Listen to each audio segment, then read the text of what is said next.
Hey guys, it's Angie Ward. We are here in the 94.9 The Bull Music Lounge with my friend Cole Goodwin, who is a Georgia boy. Welcome. Sure am. Yes, ma'am. Our friends from Estes Services are glad to have you here in our lounge today. I'm so excited to meet you. This is the first time you and I have met in person, although I've been following you on socials. I want to get this one out of the way because I was really concerned when I saw this video.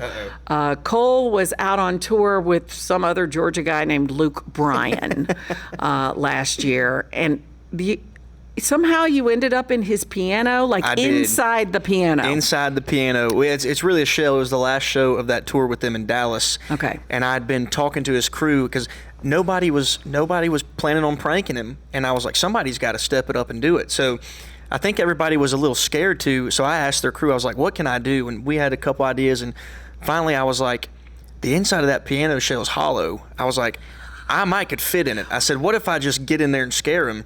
And they were like, well, you got to, get it cleared with the stage manager. So I did, and they thought it was just a brilliant idea. So I did not tell Carrie Edwards, his manager, though. I did not tell her or Brian O'Connell until I was walking on stage to do it. But yeah, I dressed up as him and hid in his piano. The hardest part was testing it out while he was doing other things, right, and not, couldn't see us. But yeah, I thought that was so funny. So I have follow-up questions. First of all, I didn't notice that you were dressed up like him. What is that? Well, that one was pretty easy. Jeans, boots, a white T-shirt, and a backwards ball cap with we stenciled the Buck Commander logo tattoo on my arm. All right. Me and my drummer did that. So yeah, we had it down to a T. It was a lot of fun. So you are from South Georgia, so is Luke Bryan. Yes. Tell me how that connection came about with you being on tour with him. Yeah, we went to the same college too. We both graduated from Georgia Southern University down in Statesboro, and he's Leesburg. I'm Pooler, so I'm kind of on the coast. He's not. He's a little bit further west and further south. But yeah, we had the same booking agent, so we ended up getting that tour, and it was really cool to be able to spend some time with him on the bus after the show and before the show, and talk about Georgia and just talk about music. He was really, really good to us, and we thoroughly enjoyed it. We hated to see those shows go. Yeah.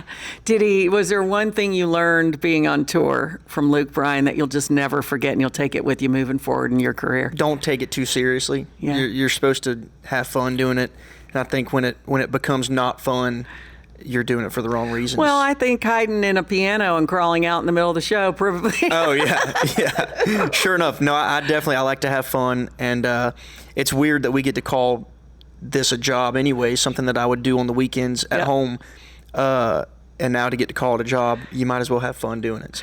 So sometimes this gets me in trouble, but I like to do interviews and just actually get to know you during the interview instead of Googling you ahead of time and knowing everything before I ask the question. So how did you get started in music? How long have you been doing this? And what brought you to the countryside? Although I think I probably already know that one. Well, yeah, my mom is an incredible singer. She actually sang background vocals on a lot of the stuff I put out last year and year before last. My dad can't play the radio, is what I tell people. He's awful, so I didn't get anything from him. I definitely got everything from my mom. But yeah, I grew up around her, hearing her sing, and she would be gigging around town, sitting in and singing with other folks. So I would go little old me with dad, going to listen to mom sing. So I was always around it and obsessed with it. And of course, I was blessed to have two parents that made me listen to good music and, had me around it all the time. So I was eventually, bound to dabble in it, and got burnt out on travel baseball, and figured out if I, messed around with piano and guitar a little bit, that I could go hunting and fishing on the weekends and not have to be on a baseball field, and I could do something that I thought was really cool and I was enamored by. So yeah, I'd get out of school, middle school and high school, and go home and spend hours and hours on the internet finding any Hank Jr. video or interview or Merle Haggard, documentary I could find, and saw Hank Jr. and Chris Stapleton in West Palm Beach as a freshman in high school. And the day I got back, I pulled my mom's old acoustic guitar out from under the bed and taught myself how to play "Feeling Better" by Hank Williams Jr. and hadn't put it down yet. So you're just self-taught